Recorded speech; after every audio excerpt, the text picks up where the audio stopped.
سڵاوتان لێبێ بیانیتان باش بیانیت باش سۆڤان خۆشحاڵین ئەمڕۆ لە دەستپێکی ڕۆژێکی نوێ لەگەڵتانین بەو هیوایان ئەمڕۆ ڕۆژێکی زۆر زۆر باش بێ بۆ هەمووتان ڕۆژێک بێ پڕ بێت لە بەخشینەوەی خۆشەویستی پڕ بێ لە تەبایی و لە برایەتی با بڵێن لە خوشک و برایەتی با نەڵێن خانمانمان فەرامۆش کردی هەڵبرێن تۆیەکێکی لەوانەی قەدێمە ئەمڕۆژ کۆمەڵێک بڕگەوتەوەر و بابەتی جیاوازمان هەیە من و سۆڤان لەگەڵتان دەبین بۆی بتوانین ناوەڕۆکی ئەم بابەتانێک کە دەستنیشانمان کردو بۆتان ڕوونی بکەینەوە لە ڕێگەی پاکیج و لە ڕێگەی میوانەکانمان. بەیانیتان باش بۆ هیوایەکە لە هەرکوێیەکن لەشتان ساغ بێ و چەند دروست بن و دڵتان خۆش بێ و ڕۆژێکی نوێتان لەگەڵ ئێمە دەست پێ کرد بێت بۆ هیواییکە ئەمڕۆ ڕۆژێک بێت لەو ڕۆژانەی کە هەنگاوێک بۆ ئامانجەکەتان دەنێن یان ئەو کەسانی کە دەمێک کە هەنگاویان ناوە بۆ ئامانجەکانیان ئەمڕۆ بە ئامانجەکانیان بکەن. جا ئەمڕۆ کۆمەڵی بەرگۆ بابەتمان ئامادە کردووە کە سەبارەت بە بابەتەکان زانیاریمان کۆ کردوتەوە کە بابەتەکان پەیوەندیدارن بە ژیانی کۆمەڵایەتی ئێمەوە بە ژیانی تەندروستیمانەوە و هەروەها بەو ژینگەی کە تیادا دەژین بۆیە هەموو بابەتەکان گرنگن و پێویستن کە ڕۆژانە هەرچەند هەندێک بابەت هەیە هاکار ئێمە لە ساڵێکە یەک دوو جار دووبارەیان ئەەکەینەوە زیاتریش چونکە بەهۆی گرنگی بابەتەکە و پێویستی ئەوەیە زیاتر هاوڵاتیان هۆشیار بکرێنەوە لەبارەی و زیاتر هانی هاوڵاتیان بدەین لە کار و چالاکیەکانیان و ئەو ئامانجانی کە هەیەە گرتوانەتە بەر گەیشتون پێی لێرە ببن بە نمونەیە کە خەڵکی دیکە چاویان لێکات و بە هەمان شێوە بچێتە پێشەوە. جا دەمانوێت لەسەر بابەتەکان ناونشانەکانتان پێ بڵین بۆی بزانن هەکبەی ئەمڕۆ چیت هەیە. لە هەولێر دوو خانمە هونەرمەند پێشەنگایەکی هاوبەشیان کردەوە و کۆمەڵێک تابلۆی ناوازەیان نمایش کرد. یەکێک لەو بابەتە گرنگانی کە ئەمڕۆ کەمێک زیاتر جەختەخینە سەری ئەوەیە کە ئەمڕۆ ڕۆژی جیهانی پەنابەرانە و 12 ساڵیشە کە هەرێمی کوردستان میوانداری پەنابەرانی ڕۆژاوا دەکات. لە سوێد یاسای پەنابەران گۆڕانکاری بەسەردادێت و هاوڵاتیانی هەرێمی کوردستان بە ئەستەم دەتوانن مافی پەنابەریەتی بەدەست بێنن.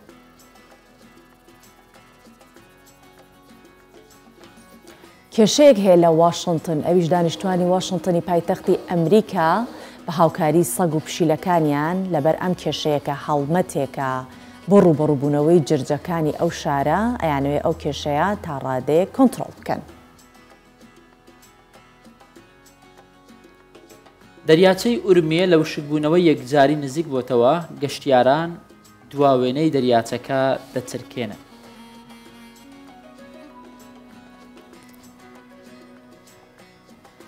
باش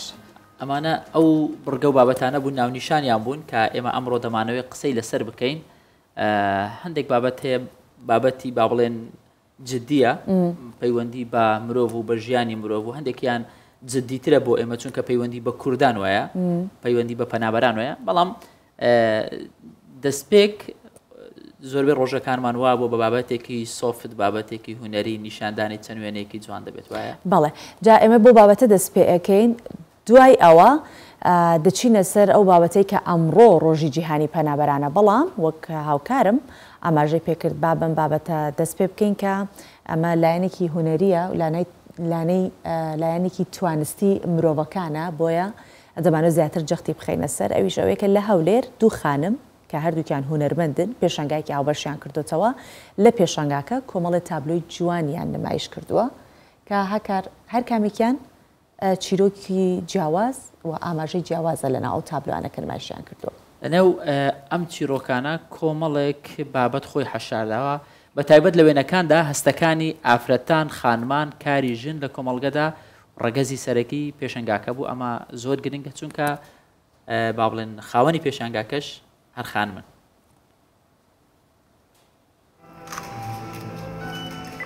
زەحمەت و جوانیا ژنێ di pêşangeha şêwekarî û karên destî da ya hevpêşk ya du jinên hunermend hate vekirin. Her du hunermendan ji kevalên xwe ciwaniya Kurdistanê û nazikiya jinê diyar kirbûn û ew li hîviya piştevaniyeka baştir in. دەمانێت ئافرەت زیاتر کار بکە زیاتر بەرهەمەکانی بینتە ناو کۆمەڵگا پیشانی خەڵک بدا وەلو ئێستا ئەلحەمدولیلا ئافرەت دەستەی باڵای هەیە لە ناو کوردستان خەوات بە تایبەتی لە کاری دەستی بەڵام لە تابلۆ کەمە هیوادارین ئافرەت ئەوانی هونەرمەندن دەستی ڕسمیان هەیە ئیش بکەن. يعني دنبعث رسالة بأنه الفن ما له حدود. ئەم پەیامێکی دشینن هونەر بێسینۆرە ڕۆژانە پێشکەتن تێدە چێ دەبێ گوهرتنجی هەیە لە پێشنگەهێ گەلێک تابلۆیەن جوان و باڵکیش هەنە. يعني هواي شغلات حلوة اكو. ئامادەبوون پێشانگەهێ bi tabloyên her du xaniman matmatî bibûn û diyar kirin eger piştevaniya hunermendên jin bi taybetî û gişt hunermendan bihête kirin destê wan yê zêrîn e بۆ کارên جوان. لە ڕووی مادی هیچ وەکو پێویست نییە کە بتانی پاش ساڵێککە پاش 2 ساڵێت کە بتانی پێشەنگایەکە بکاتەوە یاخود پێشەنگایەکی سەربەخۆ بکاتەوە. زۆر پێمان باشە کە پەرە بە هونەرمەندان بدرێ بە تایبەتی ئافرەتیش ئەو کارە دەستیانێک کە دروست دەکرێت زۆر کەس هەیە پێویستی بەدعمکردن هەیە. هونەر bi hemû beşên xwe ve bû hestên mirovan tê tevkarînan û bi taybetî jî hunerê şêwekarî ku her tabloyek hestek e û du jinan di pêşangehekê da hemû hestên xwên mêyatî hola pêşangehê pirî hest kiribû. Di pêşangeheka hevpişka du qolî da du jinan viya du peyama bigehînin. Peyamek ciwanî û mêyatiya jinê peyama dîtirî ji ciwaniya Kurdistanê di kevalên xwe da diyar kirbûn. Her du hunermend dixwazin zêdetir piştevanî li bihête kirin bo hindê di pêşangehê dahatî da niyatî bihête dîtin. Çekdar Cemal Kurdistan 24 Hewlêr. سۆڤان هەموو کارێک جوانە بە تایبەت ئەو کارانەی کە تەمەنێکی خۆتی پێدەبەخشی یان هەندێک کار هەیە مرۆڤ بە عەشقۆ کارەکە دەکات ینی بۆ نمونە ڕەنگە تۆ بۆ ڕاگەیاندن بە عەشقۆ کارەکەت بکەیت ینی بەردەوام خۆت ئەپدێتکێ و لە نوێبوونەوە دابی لە هەواڵ ڕۆڵی خۆت دەبینی لە بەرنامە ڕۆڵی خۆت دەبینی ئەمە وا دەکات باشی تۆ بینەر هەست پێ بکە کە تۆ باشی یانەوایە ئەمە بۆ هەموو پیشەکانیش هەر دروستە وەکو ئەوەی کە لە شاری جوانڕۆ لە ڕۆژهەڵاتی کوردستان پیاوێکی تەمەن 6 ساڵی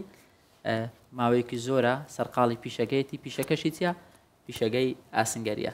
بەڵام جگە لەوەی کە ئەو ئاسنگەرە و حەزی بۆ شتێکی دیکەش هەیە دوکانی ئاسنگەری ئەبێ مامەڵە لەگەڵ ئاسن و ئاگر و چەکوشۆ بابەتانە بکە بەڵام ئەو لەناو دوکانەکەی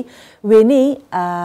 ئەو هاوڵاتیانەکە شاعیر بوونە هونەربەند بوونە قسەی گەورە پیاوان بە هەموومانە ناو ئاسنگەریەکەی ڕازاندۆتەوە ینی جیاوازە لە ئاسنگەریەکانی دیکە و لە کاتی پشوو حەسانەوەش گوێ لە ئەو دەنگە ڕەسەنا ناگرێت و سیاچەمانە و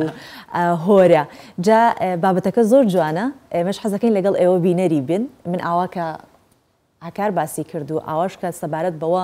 زانیاریمان پێدان حەزەکەم بە وێنەش بیبینم جا با پێکەوە بیبینین و دەگەڕێنەوەلات.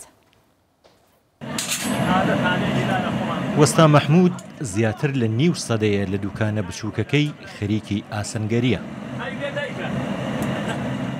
ئەو 58 ساڵ لەمەوبەر لە گوندەکەیانەوە ڕووی کردوتە شاری جوانڕۆ و لە لای وەستایەکی ئاسنگەر وەک شاگرد دەست بەکار بووە. خۆی دەڵێ ئەو سەردەمانە ئۆتۆمبیل نەبووە و هەموو ڕۆژێ دوو کاتژمێر بە پێ ڕێگای بڕیوە بۆ ئەوەی بگاتە سەر کارەکەی. ئەو دەیان ساڵ لە تەنیشت ئاسنگەری و دروستکردنی داس و کەرەنت و ئامێرەکانی دیکەی کشت و کاڵ کاری سەرەکیشی ناڵبەندی بووە. بەڵام ئێستا ناڵبەندی نەماوە و وەستا مەحموودیش زیاتر پاچ و چقۆ و چەکچ و تەشوێ دروست دەکات. لە مەختاوە سەریاتێ سەر جوانڕۆوەتە 150 ماڵ 160 ماڵوە ئەلەکە سلام ئێستاتە تەقریبەن جەماتەکە فرە بووە و مەعاشەکە کەم بۆ بازە دوکان چون مثل ناڵوەن و ئاسنگەری و ئەمانە نەماوێ وەکی قەدیم من ڕۆژ بووە 50-60 قاترم ناڵەکرد تا ئێوارە ئێستاتا ئەمە 20 ساڵە قاتر ناڵ ناکەم چون وەسایلەکە گران بۆسە ماشین. وەستا مەحموود دەڵێ پێشتر شاری جوانڕۆ 8 ئاسنگەری بەناوبانگی لێبووە کە ئێستا هیچیان نەماون. ئەو وەک وەفایەک وێنەی ئەو وەستایی ئاسنگەری فێر کردووە لەسەر شاشەی مۆبایلەکەی داناوە و هەموو کات بە چاکە یادی دەکاتەوە.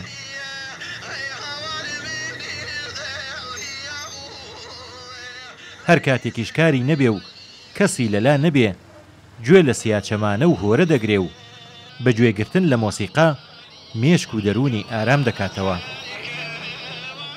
هەتا وەختێکە کارم نە بەتاقەتم لە هۆرەی قەدیمی لە گۆرانی لە ئینی چریکەی کەو لە ئەمانە ئیسیفادەیەکەم تا بەدەن ئیستراحەت بکە. هەنێ لەوە لایتی تەقریبەن شتێکی ئەم ڕۆژگارە وای پێاتێ بەخوا مەردم مەغزی کشتی مخشڵە. وەستا مەحموود کە ئێستا تەمەنی 82 ساڵە زۆری نەقل و سەربوردە و شعر و چیرۆک و حکایەتی کۆن لەلایە و مرۆڤێکی قسەخۆشیشە. ئەمەش وای کردووە هاوشارەکانی ئەگەر کاریشیان نەبێ بۆ بیستنی قسەخۆشەکانی ڕوو لە دوکانەکەی بکەن. کامیل بۆکانی، کوردستان 24.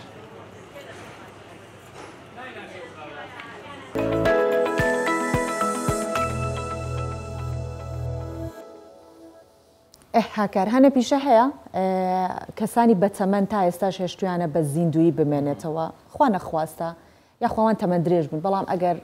ئیتر تەمەنەوە کۆتایی پێهات هەندێک پیشەشەیە لەگەڵ تەمەنی و کەسانە کۆتایی پێ بۆیە زۆر گرنگە هەندێک پیشە هەیە لەنەوە بۆنەوە بەجێ بهێڵڕێت و بپارێت. ئەوەی ینی باشە هەندێک جار مثلا ئەم جۆرە پیشانە لە باوک بۆ کوڕ لە کوڕ بۆنەوە کە دەستا و دەستی کردووە دەستا دەستێک ئەگەر نادەمێک لە ناوچوو بۆ خۆت دەڵێ. بەڵێ جا ببینە سەر ئەو بابەتەی کە ئەم بەیانیە وتمان تایبەتتر قسەی لەسەرەکەین ئەویش ئەوەیە کە ئەمڕۆ ڕۆژی جیهانی پەنابەرانە. جا لە مادەی 33 پەیماننامەی جەنەڤای کۆمیشن ماف دراوە بە هەموو مرۆڤێک کە داوای پەنابەرەتی بکات ئەگەر لە شوێنی مانەوە و نیشتە جێبوونی خۆی ناڕازی بوو لە ڕووی تەندروستیەوە ژیانی باش نەبوو مەترسی لەسەر ژیانی هەبوو یا خودویستی کۆچ بکە بۆ خوێندن. جا ئەمە مافێکە کە هەموو مرۆڤێک ئەبێ لە جیهانە هەیبێ. لەگەڵ ئەوەشە ئێستا وردە وردەها کار خەریکە ئەمە سنوورە بەرتەسکەکرێتەوە وڵاتان هەن خەریکە ئەو ئەمەش هۆکاری زۆرە بمانانی بەهۆی ئەو فشارە زۆرە کە بەس لەسەر وڵاتانی ئەوروپا هەیە. بەڵێ ینی بەشێک لە وڵاتان کە لە ئەفریقان بەشێک لە وڵاتان کە لە ئاسیان ئەمانە بە ناچاری ینی بەو دۆخی کە هەیەە ڕوو لە وڵاتانی ئەوروپا دەکەن بۆیە ئەمانش ناچارن مەسەرەن یاساکان تونتر بکەن. پاکێجێک جا بینەری پاکێجێکە بین لەسەر ئەو بابەتە چونکە لە سەرانسەری دنیا ئەمڕۆ ئەو ڕۆژیا دەکرێتەوە با ئێمەش پاکێجە ببینین لە کوردستانی شێکێک لەو شوێنانەی کە ژمارێکی زۆر لە ئاواری لە خۆگرتووە ئەم کوردستانەی ئێمەیە چونەتە ناوچەکان لە دوهۆکە لە هەولێر هەمانە لە ناوچەکانی دیکە هەمانە بە تایبەت نزیکی 12 ساڵیشەکە هەرێمی کوردستان میوانداری پەنابەرانی ڕۆژاوای کوردستانەکات. ڕۆژئاواییەکان نازانن کەی و چۆن دەگەڕێنەوە زێدی خۆیان و ئایندیان ڕۆشن نییە. هاوکارمان هەورێست ڕەوشی پەنابەرانی ڕۆژئاوامان بۆ دەگوازێتەوە. لە پشت ڤانجلên ڕەنگیندا و ئەف ماسک و گرنژینە سەختە dilekê jiya. Ev e beşekên ji zarokên penaber lê Kempa Domîz. Amadekariyên nîşandana şanogeriyekî dikin. Piraniya van zarokan nizanin kengî û çawa û çima bûne penaber. Ew tinê di nava snorên vê kempê de mezin bûne. û çîroka penaberiya xwe li ser zimanê dayk û babê xwe dibêjin. جیان گوتم گو عمرێت گوتنو کاچێ بوو تو ساڵک بوو گو هەمان حساس سۆتا فیشەکە کرد گۆ تاق تاق تاق و ئەمەولو مراشتە تا من نزان بوو زراژم چێ هەمان براشتە تا و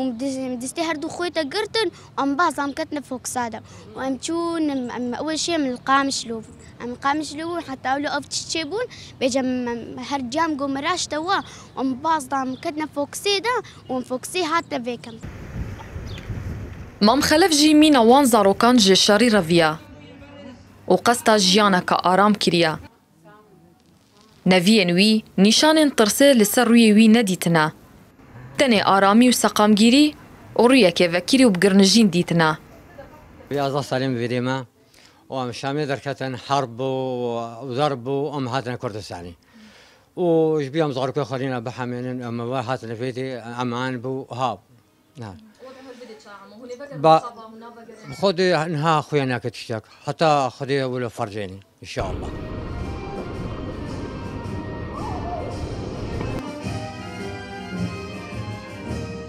جیەکەم کاروانê Penaberiya Kurdên Rojavayê Kurdistanê dezgehê xêrxwaziya Barzanî xwelwankiriya xwîdan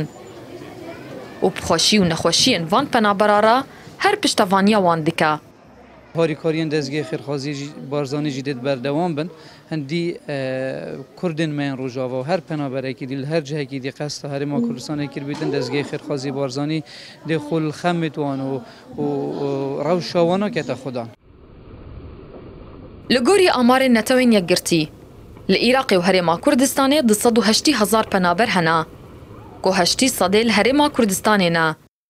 Ji wan 230,000 penaberên Rojavayê Kurdistanê ne û 52,000 penaberên Rojhilat û Bakurê Kurdistanê ne û yên Filistîn û Sûdanê ne. 68% ji penaberên Sûrî li bajaran dimînin û 32% li neh kempên penaberan akincî ne. Nêzîkî 12 sal ji penaberî û derbideriyê Serkurdên Rojavayê Kurdistanê re derbas bûn û ta niha çi çaren vîsê xwe nizanin. Aya rojek dê vegerine baweşa welatê xwe û pêşhat bibin yan jî rewşa wan dê wisa bimîne û heta navê penaberiyê li ser eniya wan nivîsayî be. Hevrist Recep, Kurdistan 24, Kempa Domîzdo. بەڵێ ئەوە بینیمان کە لە هەرێمی کوردستان پەنابەرێکی زۆر نیشتەجێن ئەوە هەرێمی کوردستان میوانداری باشی کردوون لەگەڵەوەشە کە هەرێمی کوردستان بە قۆناغی سەختا تێپەڕی بەڵام هیچ کاتێک پەنابەرەکانی ناچار نەکرد ناچاریشیانی نەکرد کە بە زۆرە مرێ بگەڕێنەوە سەر زێدی خوانەوە لەگەڵ ئەوەشە دەبینین وڵاتانێکان بە هەموو توانایەکی خۆیان کە لە ڕووی ئابووریەوە بەهێزن و پێگەی خۆیان هەیە لە ناو جیهانە لەگەڵەوەشدا زۆرە ملێ لەوێ هەیە یاخود وەرنەگرتنی پەنابەران هەیە یاخود سنووردارکردنی وەرگرتنی پەنابەران هەیە و دوای گۆڕانکاریە نوێەکان لە یاسای وڵاتانی ئەوروپا و بەریتانیا ڕەوشی پەنابەران هاکار زۆر گۆڕانکاری بەسەرهاتەوە بەرەو خراپیش ڕۆشتووە. بەتایبەت بۆ ئەو کوچبەرانەی کە بەنایاسایی دەڵێن و بەنایاسایی داوای مافی پەنابەرەتی دەکەن بەریتانیا یەکێکە لەم وڵاتانەی کە پەنابەرێکی زۆری لە خۆ گرتووە ڕێژەیەکی زۆریش لەم پەنابەرانە کوردنیان ڕۆژانە دەبینین یان زۆرمان کەس و کارمان هەیە لەوێ کە ڕۆیشتون دەبێت داوای مافی پەنابەرەتیان کردو بەڵام ئێستا دۆخەکە گۆڕانکاری بەسەرداتوە سۆبان لە یاسای نوێیان دەڵێ کاتێک کە پەنابەرێک دێ ئێمە لە بەریتانیا شوێنی بۆ ناکەینەوە دەبێت بڕوا بۆ ڕواندا وڵاتێکی دیکە وڵاتێکی ئەفریقی لەوێ شوێنی بێت جا بەتایبەت پێشەوەی کە بچینە میوان و میوانمان وەرگین سەبارەت بەمە بەتایبەت لە دوایەوەی کە لە یەکێتی ئەوروپا دەرچوو و ئەم برێگزیت بەهۆی ئەوەوە ئیتر بەریتانیا وەکو جاری جاران خەڵک جاری جاران وایە ئەیگوت ئەچمە بەریتانیا لە بەریتانیا ئێستا ژیان زۆر سەختە لەوێ هەر بۆ قسەکردن لەسەر ئەم بابەتەوە و زانینی دۆخی پەنابەران لە بەریتانیا و لە ئەوروپا دەمانێت قسە لەگەڵ ڕزگار شێخ عەلی شارەزاوە ڕاوێژکاری پەنابەران لە ڕێگەی سکایپەوە بکەین کە لە بەریتانیاوە لەگەڵمانە ئەم کاتت باش کاک ڕزگار بە هیوای ڕۆژێکی باش و تەندروستێکی باشیش بۆ جەنابەت. کاتت باش بەیانی باش بەیانی کوردستانیان ئەگەر گوێ لە دەنگی ئێمە بێ کاک ڕزگار و لەگەڵمان بێت باشە. کاک ڕزگار پێش هەموو شتێک با بزانین ئێستا چەندێک کورد ڕووی لە بەریتانیا کردووە ئێستا پەنابەرن و لە کەمپەکانن بەبێەوەی کە هیچ مافێکی دیکەیان هەبێت تەنیا وەکو مرۆڤێک لە کەمپەکانە ژین و بێبەشن لە هەموو مافەکانی دیکەی هاوڵاتی بوون لە بەریتانیا. تا بەناوی خوای گەورە و مهرەبان بەناوی ناوەندی ڕەوەندی کوردستانی لە لەندەن و پیرۆزبایی لە هەموو پەنابەرانی جیهان دەکەم بە تایبەتی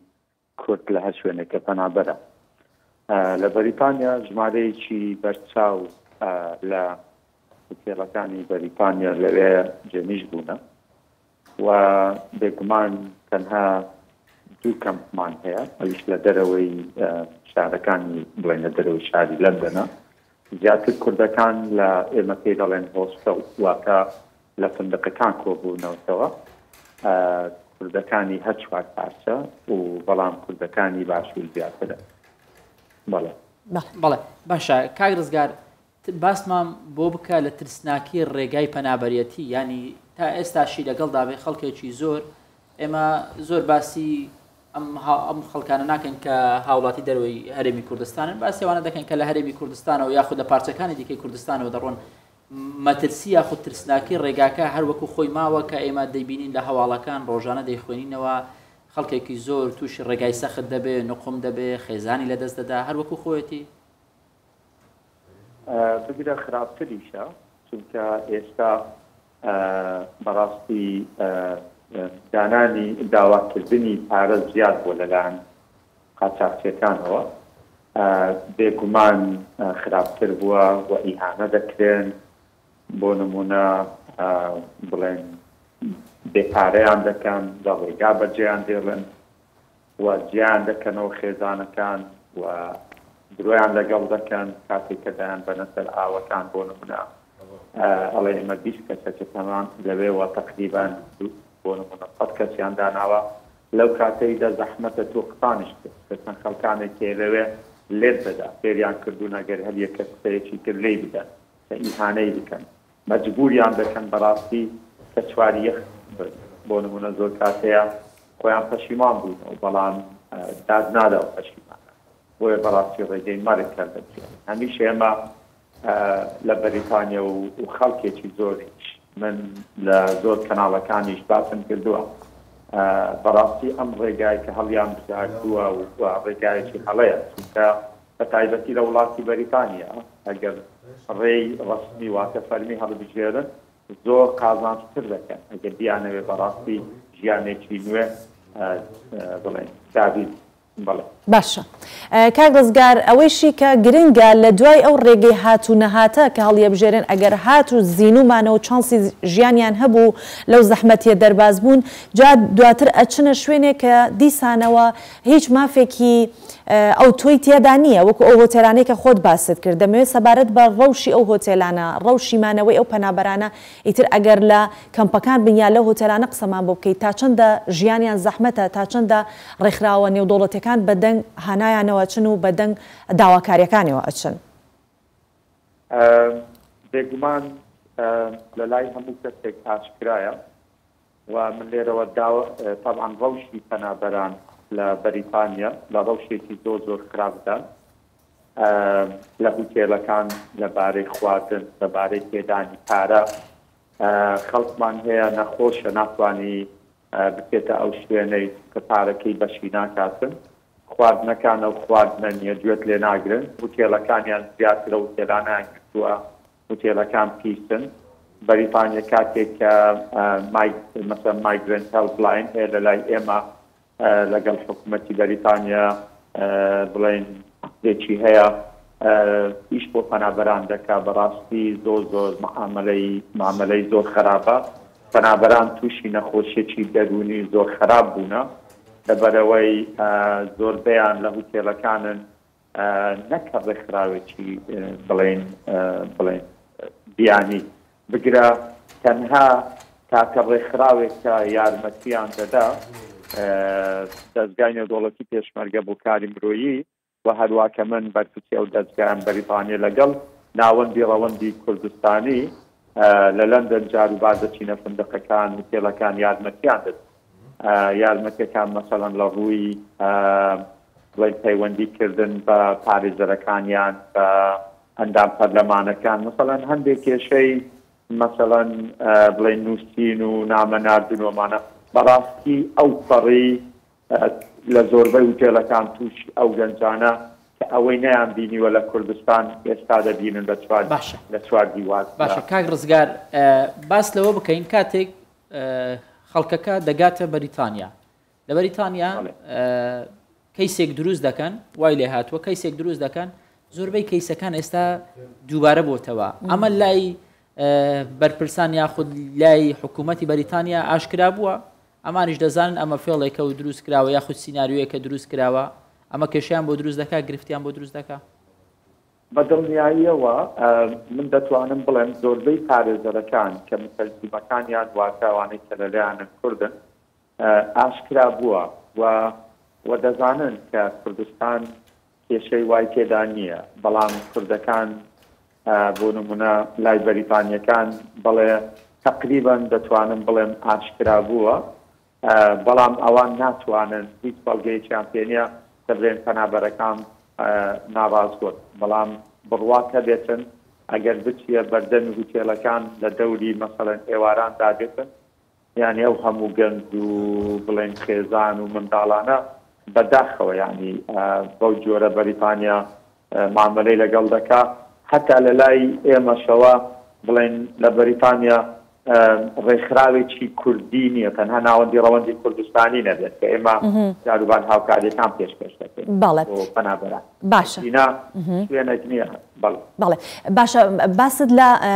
ئەوە کرد کە لە بەردەمی ئۆتێلەکان دەبینی خێزانەکان گەنجەکان منداڵەکان هەن دەمەوێت سەبارەت بەوە پرسیارکەم زۆرێک لەو خەڵکانەی کە وایان داناوە بچنە ئەوروپا کە منداڵ و خێزانیان هەیە بەو خەونەی کە لەوێ زۆر ڕێز لە منداڵ دەگیرێت و ڕێز لە خانەوادە دەگیرێت کەچی جەنابەت وەک باسیەکەی ئەوانیش لەگەڵ ئەو کەسانەی کە سەڵتن لە هۆتێلەکان ئەژینواتە هەمان ئەو مافانەی کە نادرێ بە هیچ مرۆڤێکی پەنابەر بە هەمان بە ئەوانیش نادرێت و ئەوە نییە بڵێن ئەوان حەسانەیەکیان هەیە تایبەتتر بن خانەوادەن مناڵیان لەگەڵ دەمەوێت سەبارەت بەوە قسە بکەی بۆ کە خەڵک بەو هەڵەیە نەچێت بەو بیانەوە بڕات و ماڵ و مناڵ بخاتە ئەو ڕێگەیەوە بەداخەوە یعنی من هەموو جارێ دەڵێن ئەوانەی کە و منداڵانەی دەخێنوانە دایک و باس هۆکاریش کە دەچینە چونکە ئەگەر منداڵەکە هۆشی بێتەوە قەت لێ ناگەڕێ دایک و باوکی بەو ڕێگای گاتە لە بەریتانیاش بە هەمان شێوازە چونکە مافی پەنابەرێتی و سۆشال مەسەڵەن وەرگرتنی سۆشال و لە فندقەکان ڕێزگرتن لێرە ڕێزگرتن لە ئاژەڵ یعنی ڕێزگرتن ئێمە جودایە بەڵام وەکو مافی پەنابەر بڕواتە بێت هیچ حسابێکیان بۆ ناکەن ئەوەتە منداڵ هەیە لەوێن دەرداوای خواردنی کردووە خواردنەکە وەندە تیژە لە ناو هوتێلەکاندا هەر وەکۆ خواردنەی دەدەنێت کە گەورەکان دەخورێت مەسەڵەن سەدان جار خەڵک داوای کردووە ئێمە داوامان کردووە گوێ بەمە نادەن کاک ڕزگار شێخ عەلی شارەزا و ڕاوێژکاری پەنابەران لە ڕێگەی سکایپ لە بەریتانیا و لەگەڵ مابوو سپاس بۆ تۆ کاک ڕزگار سپاس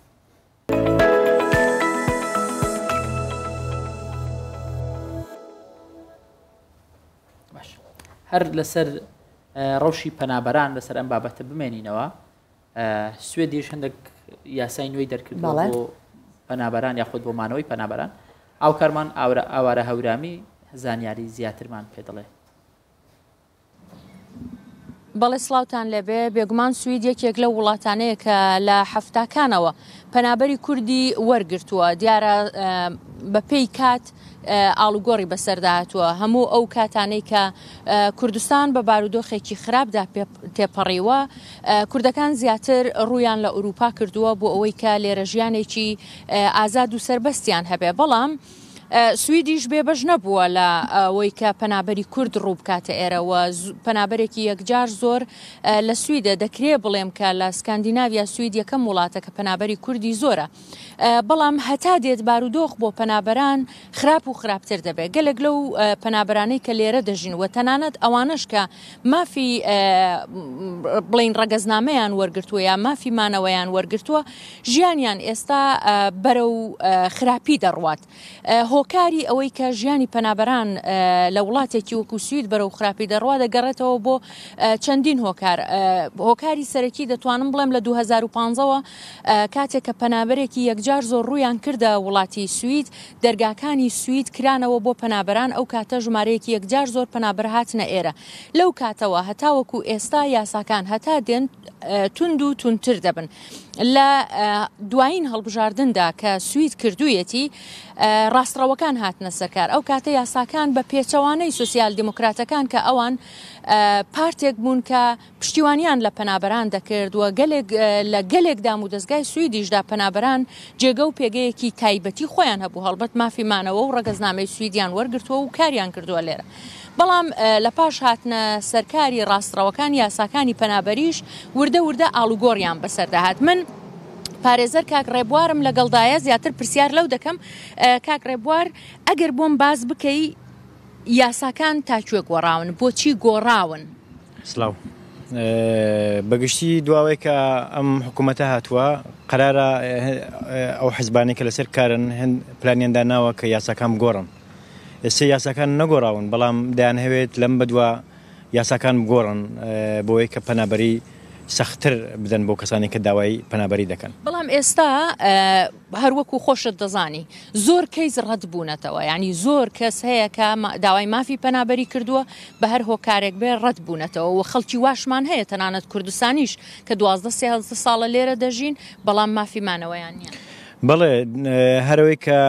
حکوومەتەکە دەهوێت یاسای پەنابەری سەختتر بکاتەوە پێشەوەی کە یاساکان بگۆڕن خودی ئیدارەی کۆچ دێت یاساکان سەختتر بەکار دەبات. یعنی ئەگەر جاران مەسەڵەن بەڵگێکی جاران ئەگەر بەڵگێکی ئاسانیان قبول بوو ئیدارەی کۆچ و دادگاکانی سوێد ئێسێ بەڵگاهێکی زۆر بەهێزیان قبولە بۆەوەی کە ئەو کەسا بتوانێت بیسەلمێنێت کە مەسەڵەن پەنابەرە و ئەگە بڕاتەوە تووشی کێشا بێت. کاک ڕێبوار دەڵێن سوید وڵاتی ژن و منداڵە بەدەیان ژن و منداڵ لەم وڵاتەن بە 12-13 ساڵە لەم وڵاتە ئەژین کار دەکەن خوێندویانە بەڵام مافیمانەوەیان نییە. ئێستا چارەنووسی ئەو خەڵکە چی لێ دێت؟ بەگشتی یاسا سوێد زۆر چاوی لە ژن و منداڵێک نییە کە جوابەکەی ڕەت بۆتەوە بەتایبەت ژن و منداڵێک کە بەرحاڵ مناڵێک کە دایک و باوکی لەگەڵا ئیتر ئەوان وەکو و دایک و باوکە چاوی لێ دەکەن دەڵێن مەسئولی ئەو منداڵە ئەو دایک و باوکەیە و ئەو دایک و باوکەش لەگەڵ یانە و ئەوانە باشترە بۆیان کە ئێسێ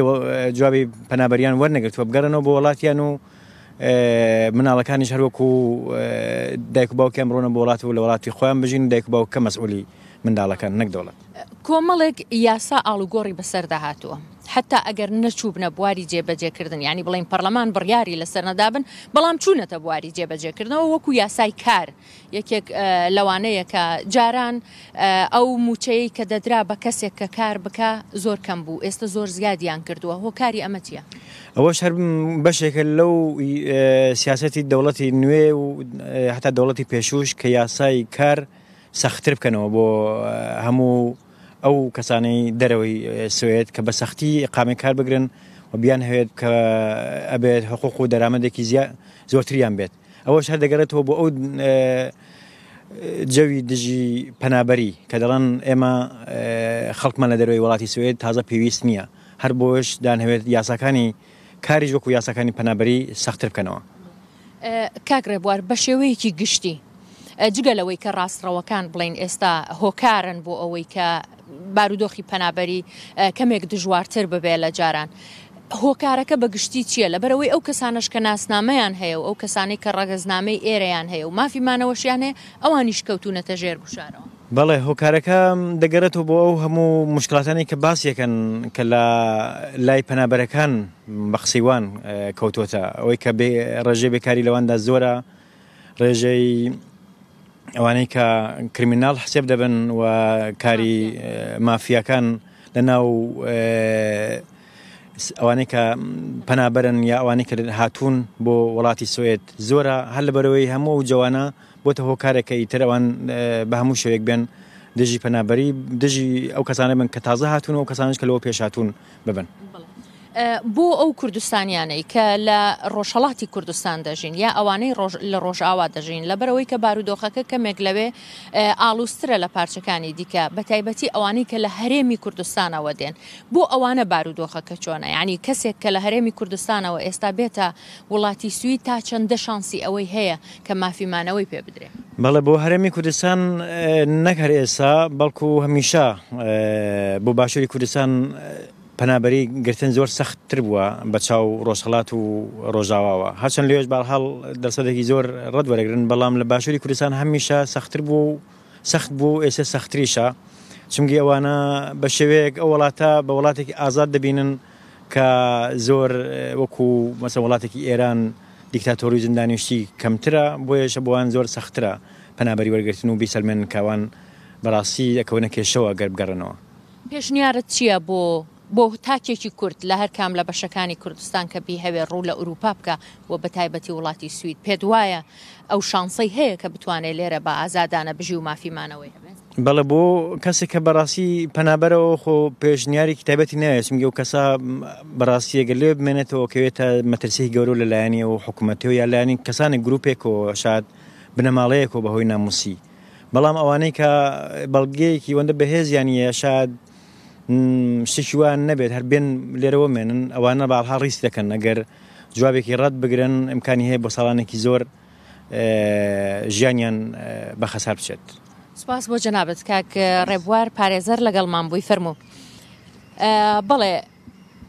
ئەو پەنابەرانەی کە ئێستا لە وڵاتی سویدن واتە ئەوانەی کە مافی مانەوەیان نییە بەشێکی زۆریشیان بە شێوەی کە لە سوید پێی دەڵێن ڕەش کار دەکەن کە ئەمەش ئەگەر حکوومەت پێی بزانێت لەباری یاساییەوە سزا دەدرێن. جگە لە هەموو ئەوانەش لە نێو پەنابەراندا و لە نێو سویدیشدا ئەو باوەکە دەڵێن گروپە مافیاکان بەشێکی زۆریان لە کوردەکان و لە پەنابەرانی وڵاتانی دیکە دروست بوون کەمتر خەڵکی سویدیان تایە. هەموو ئەم هۆکارانە بوونەتە هۆی ئەوەی کە حکوومەتی سوید ئەو بڕیارە بدات کە مافی مانەوەی بەردەوام سنووردار بکات و بە زۆر کەسی نەدات کەسێک کە نەیسەلمێنێ لەو وڵاتەی کە ژیاوە گیانی لە مەترسیدا بووە و بەڵگەیەکی باوەڕپێکراوی نەبێ ئەوە مافی مانەوەی پێنادرێت.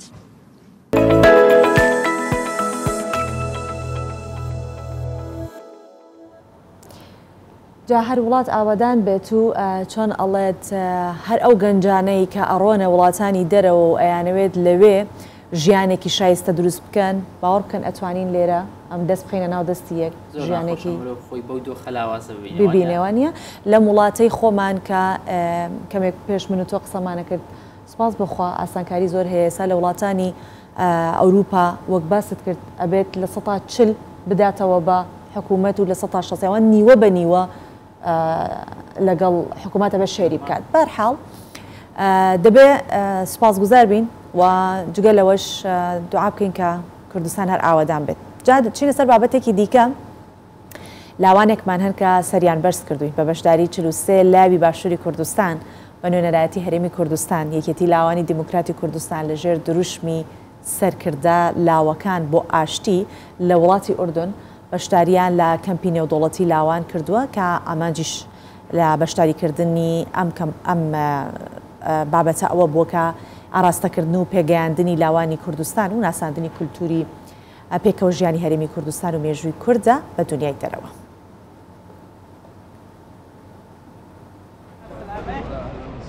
پێشوازیکردن لە وەفدی باڵای یەکێتی لاوانی دیموکراتی کوردستانە لەلایەن ڕێکخراوی ئەمریکی بۆ گەشەپێدان و پێگەیاندن لە فڕۆکەخانەی نێودوڵەتی ئوردن. 43 لاوی هەرێمی کوردستان بۆ ماوەی 5 ڕۆژ لە وڵاتە دەمێنەوە و بەشداری لە خیۆتگەیەکی هاوبەش دەکەن و چەندین کۆڕ و سیمینار لە بواری لاوی سەرکردە و قوڵکردنی گیانی لێبوردەوی و پێکەوە ژیان و دیداری گرنگ لەگەڵ بەرپرسانی باڵای شانشینی ئوردن ئەنجام دەدەن. هەدەفی سەرەکیمان ئێمە ئەوەیە کە بۆ یەکەم جار لاوانمان لە دەرەوەی سنوورەکان بتوانێت تەجروبە و لە وڵاتانی دەرەوە وەربگرێت و بتوانێت دنیای دەرەوە ببینێت و یەک بگوازێتەوە بۆ وڵاتی خۆی و بۆ هەرێمی خۆی و بتوانێت بەرهەمدار بێت استفادەی لێ بکات و لە هەمان کاتیشە لۆبیەک بکات بۆ هەرێمی خۆی بۆ دۆزی خۆی بۆ مەملەکەتی خۆی. زانکۆی حوسێن بن تەڵاڵ یەکەم وێستگە و دەستپێکی سەردان و چالەکیەکان یەکێتی لاوان بوو پەیوەندی تونند و تۆڵی هەرێمی کوردستان و ئوردن بە شانازی و گرنگ وەسفکران. نحن نرحب في التعاون الدائم من خلال ئێمە پێشوازی لەو هاوکاری و هەماهەنگیە بەردەوامەی نێوان دام و دەستگا فەرمیەکانی ئێمە و هەرێمی کوردستان دەکەین کە هێوامان وایە لە داهاتوو فراوانتری بکەین و پێشوازی لە کاری پێکەوەی نێوانمان دەکەین لە چوارچێوەی کار و جێبەجێکردنی بەرنامە پرۆژەکانمان لە داهاتوودا. على أرض الواقع. هذا يوم سعيد من أيام وطننا. دڵخۆشین کە ئەمڕۆ لە مێژووی وڵاتەکەمان پێشوازی برایانمان بکەین لە هەرێمی کوردستان. ئێمە شانازی بەم گەنجانەوە دەکەین و هەست دەکەین لە نێو ماڵ و کەسوکاری خۆیانن. هیوامان وایە ئەم سەردانە بناغەیەک بێت بۆ ئەوەی لە داهاتوو قوتابیانی کورد لە زانکۆی حوسێن بن تەڵاڵ درێژە بە خوێندن بدەن. کەمپی نێودوڵەتی لاوان پرۆگرامێکی سەرکردایەتیە وەک یەکێک لە بەرنامەکانی پرۆژەی ئاشتی بۆ پەیوەندی کلتوری بۆ ئەمساڵ لە شانشینی ئوردن بەڕێوە دەچێت کە مەبەست لێی پێشکەشکردنی بیرۆکەی بەرهەمداری لاوانە بۆ نیشتیمان. لە پایتەختی وڵاتی ئوردن لاوانی هەرێمی کوردستان لە ئاسی دەوڵەت پێشوازیان لێکرا. گرنگی پێدانی لاوانی هەرێمی کوردستان لەو ئاسە بەرزە دەرگای کاری پێکەوەی و دەواازەیەک دەبێت بۆ پرۆژەی گەورە لە داهاتوودا. هێمندەلۆ کوردستان 24 شانشینی ئوردن. ئەمە شاندی یەکێتی لاوانی دیموکراتی کوردستان بوون کە سەردانی شانشینی ئوردنیان کردووە بە درێژای مێژووی دامەزراندنیان ڕێکخراوی یەکێتی لاوانی دیموکراتی کوردستان ڕۆڵی زۆر باشیان هەبووە لە ئاراستەکردنی لاوان و لە کار و چالاکیەکان کاری هوەری کاری ڕۆشنبیری ینی ئەمانە ڕۆڵی زۆر باشیان نەبووە. ئێستاش دەمانەوە لەسەر ئەم بابەتە بوەستی بزانین بۆچی ئەم شاندە لە یەکێتی لاوان سەردانی ئوردنیان کردووە. میوانمان لەگەڵ دەبێت کە ژان محەممەد بەرپرسی پەیوەندیەکانی یەکێتی لاوانی دیموکراتی کوردستان خات و کەژان بەیانیت باش سڵاوت لێبێ. ئێمان خۆشە لەوە دەستێ بکەین بزانین ئامانجی سەردانەکەی ئێوە بۆ وڵاتی ئوردن چی بووە. بەیانیتان باش بێت، خۆشحاڵین بە ڕەخساندنی ئەم دەرفەتە. بە خۆشحاڵیەوە یەکێتی لاوان دیموکراتی کوردستان لە ماوەی ڕابردوو چەندین خولی پێگەیاندنی کردوتەوە. ئێمە بەدەر لە سێکتەرە جیاوازەکان کە کاری لەسەرەکەین، سێکتەری سەرەکی کارکردنی ئێمە و یەکێتی لاوان دیموکراتی کوردستان پێگەیاندنی لاوی سەرکردەیە. بۆ ئەمە بەستش ئێمە بە بەردەوامی لە ماوەی ساڵانی ڕابردوو لە ناو هەرێمی کوردستانە و لە ناو سنووری دەوڵەتی عێراقا لە ڕێی خولی جیاواز و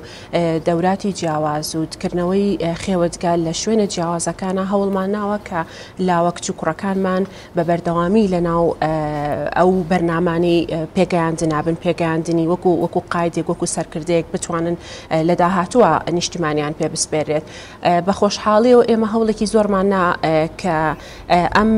بەرنمەیە ئێستا هەیە بچێتە بواری جێبەجێکردن، ئەویش بە بەشداریکردن یاخود ئەنجامدانی کردنەوەی خێوەتگەیەک بەم حەجما کە 43 لاوی کچووکڕی هەرێمی کوردستان تایە بەشدار بێت و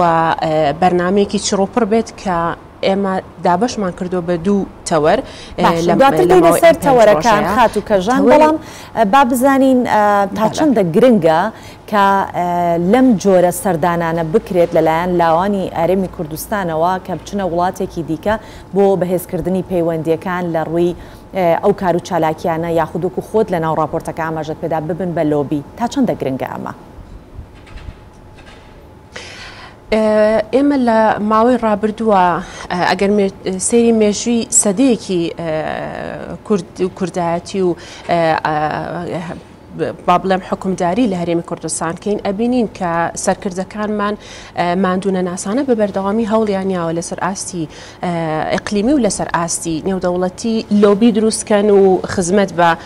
دۆزی کوردکەن و بتوانن ئەو تەجروبانە جیاوازانی کە هەبووە لە وڵاتان بهێنە ناو هەرێمی کوردستان و تاواکو ببێتە گۆڕانکاریکی ئەرێنی. ئێمە هەستمان بەو بەرپرسیارەتەکە کرد کە ئێمەش پێویستە لە ئاستی یەکێتی لاوانە لە ئاستی لاوانە بتوانین بەشێک بین لەم لۆبیکردنا و بەشێک بین لە گواستنەوەی ئەو تەتەورات و پێشکەوتنانی کە لە وڵاتان هەیە و لە هەمان کاتە ئێمە کە هاتوونێتە وڵاتێکی وەک وڵاتی ئوردن هەوڵمان ناوە کە زۆرترین لاوی یاخود ئەو موئەساساتانی کە وابەستن بە کاروباری لاوانەوە ببینین بۆ دروستکردنی لۆبی، بۆ زیاتر ناساندنی دۆزی کورد، بۆ زیاتر ناساندنی کورد و کوردستان و کولتوری کوردستان و بتوانین ئێمە لە هەرێمی کوردستان ئەبینین لەبەر شوێنی جوگرافیامان کولتورێکی تێکەڵمان هەیە، هاوبەشمان هەیە لەگەڵ وڵاتانی عەرەبی. تا ئێستا لەوانەیە بە پێی پێویست نەتوانرابێت لە ئاستی خوارەوە لە ئاستی ئیجتیماعەوە بتوانرێت ئەم تەجروبەیە بگوازرێتەوە و پیشانی وڵاتانی ئیقلیمی بیرێت. بۆیە هەستمان کرد کە ئەمە دەرفەتێکە بێت تا بتوانین لەگەڵ لاوانی ئێرەیە کە بە بەردەوامی بەدەر لە سیمینارەتەکانی کە هەمان بووە دیدار و کۆبوونەوەمان هەبووە لەگەڵ موئەسەساتی لاوانی ئێرە باسمان لە کولتور و لە مێژوو لە فۆرمی کارکردنی خۆمان کردووە و هەروەها گوێمان لەوان گرتووە تا وەک بزانین ئەوان بە وەک یانی دەزانین مێژوو پەیوەندی نێوان هەرێمی کوردستان لەگەڵ شانشینی ئوردن مێژووەکی دوور و درێژی هەیە، پەیوەندێکی زۆر دۆستانە و بەرایانەیە. ئێستا ئەم شاندەی یەکێتی لاوانی دیموکراتی کوردستان کە سەردانی شانشینی ئوردنی کردووە، ئێوە لەگەڵ هیچ ڕێکخراوێک لە ئوردن هەماهەنگیتان دروست کردووە بۆ ئەوی ئەوان بێنە هەرێمی کوردستان بۆ ئەوی بەیەکەوە بە هاوبەشی کار و چالاکی ئەنجام بدەن بۆ زیاتر لە یەک نزیک بوونەوە؟ بەڵێ لێرە لە شانشینی ئوردن بە خۆشحاڵیەوە ڕێکخراوی سەرەکی ڕێکخراوی دەوڵەتی ئەوان هەیە لاوانی کولنا ئوردنە کە ئێمە لە یەکەم ڕۆژمان لەگەڵ داخڵبوونمان بۆ ناو شانشینی ئوردن لەلایەن ئەوانەوە پێشوازیمان لەگەڵ لێکرا و هەروەها یەکەم دیدارمان لە دیداری فەرمیمان لەگەڵ ئەو ڕێکخراوە بوو و توانیمان لەسەر چەند تەوەرەیەکی زۆر گرنگ ڕاستەوخۆ کۆ ببینەوە لەگەڵ یەکێک لەوانە ئێمە پێشنیارمان کردووە کە لە ماوەیەکی نزیکە لە ڕێی ئەکتیڤیتێکی لاوانەوە داوەتنامەیان بۆ نێرین و کە یەن بۆ هەرێمی کوردستان بۆیە ئەمان زۆر بە خۆشحاڵیەوە لە ئاستە جیاوازەکانە پێشوازی لە لاوی کوردەکان دیارە بە خۆشحاڵیەوە لە سەرجەم باشە خاتوکەژان با بگەڕێنەوە سەر ئەو کاتێک کە جەنابەت ئاماژەت بۆ کرد سەردانەکەتان دابش کردو بەسەر دوو تەوەر ئەو دوو تەوەرە چین چۆن ئەتانەوێت لەو دوو تەوەرە ئامانجی خۆتان بپێکن لەو سەردانە بەڵێ ئێمە بە دوو تەوەر بەرنامەی ئەم 5 ڕۆژەمان دابش کردووە تەوەرێکیان لەسەر پێگەیاندنی هەواڵانمان لە سەرکردایەتی و تیمەکە کارەکەین لە ڕێی سمیرادارەتی جیاوازەوە لە ڕێی ئەو ترینون و ڕاهێنانە نێودوڵەتیانیەوە کە ئەکرێت لەسەر بەرزکردنەوەی تاقە و مەهارە و توانەی لاوێک کە بتوانێت لە داهاتوە سەرکردە بێت بتوانێت لە ئێستاە لیدی و ڕێبەرایەتی بکات لە کۆمەلگاکەی خۆیان و لە داهاتووشا بتوانێت سەرکردەیەکی حەکیم بێت و بتوانێت لە ئاریشە جیاوازەکانە دەوری خۆی ببینێت تەوەری دووەممان وەکۆی کە لە پێشتریشە ئاماژەم پێکرد دروستکردنی لۆبی و دروستکردنی هەماهەنگی و تەنسیقی بەردەوامی لاوانی ئوردن و لاوانی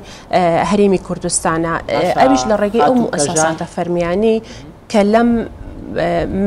کە لێرە هەیە و وابەستەیە بە کاروبارەکانی لاوان خاتوکەژان محەممەد بەرپرسی پەیوەندەکانی یەکەتی لاوانی دیموکراتی کوردستان سپاس بۆ تۆ بەم بەیانی لەگەڵ مامون هیوای سەرکەوتن بۆ هەموو ئەو لاوانە دەخوازین کە لە شاندەکەی ئێوەدان بەو هیوایان هەموو کات لاوانی هەرێمی کوردستان پێشەنگ و پێشڕەو بن لە کاری باش و لە دروستکردنی ئەماهەنگی و دەرخستی هەرێمی کوردستان بە سیمایەکی جوان سپاس دەکەین شانازیتان پێواکی سپاسانەکەین سوپاسانەکەین ئەگەر یەک سانیە دەرفەت بن ئەمە سوپاسێکی زۆر تایبەتی تیمی کوردستان 24کەین و برادرانمان لە کوردستان 24 کە ماندوونە ناسانە لەگەڵ ئێمە شەو ڕۆژەخەنە سەرێک و هاوکارن تاواکو بتوانن دەورێکی ئەرێنی ببینن دەستی ئێوەش خۆش سپاس ئەوە ئەرکی ئێمە سپاس دەکەین سپاس.